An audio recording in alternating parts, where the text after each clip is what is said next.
Hello everyone, welcome back to the channel. In this video, we will learn how Binance Deduct TDS in India.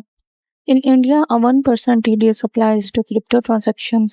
If you are buying crypto through Binance P2P, you are responsible for deducting the seller's TDS. Always collect the seller's PAN card details before trading. If you don't have their PAN, you may have to pay a higher 20% TDS. So it's best to avoid trading with sellers who refuse to provide it. If you're the seller, the buyer is responsible for deducting and depositing the TDS. Make sure you provide your PAN details so the process is completed correctly. Now let's talk about the 30% crypto tax. If you buy crypto for 1000 rupees and sell it for 2000 rupees, your profit is 1000 rupees and you will have to pay 30% tax, which is 300. Remember, the 1% TTS is separate from the 30% tax.